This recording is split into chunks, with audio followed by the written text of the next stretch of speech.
কস্তুরী সিনহা। আজকে আমার বক্তব্য বিষয় হলো ইতিহাস ও আঞ্চলিক ইতিহাস চর্চার গুরুত্ব এবং প্রয়োজনীয়তা। ইতিহাস হলো অতীতকালের সেই গাথা যার সাহায্যে আমরা অতীতকে জেনে বর্তমানকে বুঝে ভবিষ্যতের পরিকল্পনা করতে পারি এবং ঐতিহাসিক জনশ্রুতির সাথে মানব মন মিশ্রিত হয়ে উদ্ভূত পদার্থটি হলো ঐতিহাসিক সত্য। প্রকৃতপক্ষে ক্ষুদ্রের সমন্বয়ে বৃহতের সৃষ্টি হয়। এই কারণেই কোনো ক্ষুদ্র অঞ্চলের ইতিহাসই হলো জাতীয় এবং আন্তর্জাতিক ইতিহাসের ভিত্তিপ্রস্তর।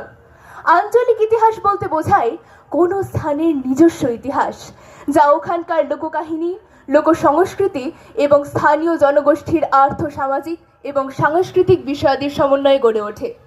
এর উপাদানগুলি মূলত মৌখিক, লিখিত এবং প্রত্নতাত্ত্বিক।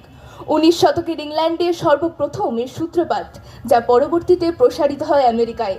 তবে প্রাচীন ভারতের কলহনের রাজতরঙ্গিনী হল প্রথম ইতিহাস গ্রন্থ। এছাড়াও আধুনিক কালের সুধীর কুমার মিত্র রচিত হুগলি জেলার ইতিহাস, কুমুদনাথ মল্লিকের নদিয়া কাহিনী ইত্যাদি উল্লেখযোগ্য। স্থানীয় ইতিহাস চর্চার মূল কথাটি হলো স্টার্ট হিস্ট্রি অ্যাট ইউর ডোর। এই ইতিহাস চর্চা বর্তমান বিশ্বায়নের যুগেও এক প্রতিবেশীমূলক ভাবাবেগ গড়ে তোলে। আর এই কারণেই আমেরিকার ওয়েস্ট সাইড কনফারেন্সে বলা হয়েছে community empowerment through neighbourhood history. স্থানীয় ইতিহাস কোনো স্থানের রাজনৈতিক উত্থান পতনের দীর্ঘ কাহিনী তুলে ধরে, এমনকি ওই স্থানটির লৌকিক ঐতিহ্য এবং সংস্কৃতির অতীত থেকে বর্তমান পর্যন্ত সামগ্রিক চালচিত্রটিও এর মাধ্যমেই তো ফুটে ওঠে। Local history is the DNA of a community, carrying the genetic code of culture, traditions and values. নিজের উৎপত্তি এবং অতীত ইতিহাস সম্পর্কে অজ্ঞ এক জাতি হলো শিকড়বিহীন গাছের ন্যায়, আর এই শিকড়টি হলো আঞ্চলিক ইতিহাস। এর প্রয়োজনীয়তা সম্পর্কে প্রত্যক্ষ উদাহরণ দিয়ে বলা যায়।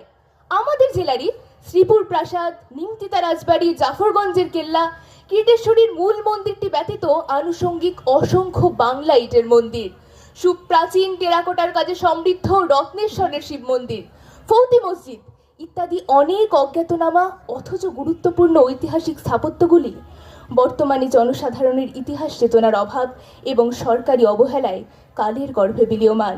স্থানীয় ইতিহাস চর্চার দ্বারা কেবলমাত্র এগুলি যথার্থভাবে সংরক্ষিতই হবে না, বরং এগুলিকে কেন্দ্র করে স্থানীয় জনগণের রুচির যোগান হবে, গড়ে উঠবে পর্যটন শিল্প।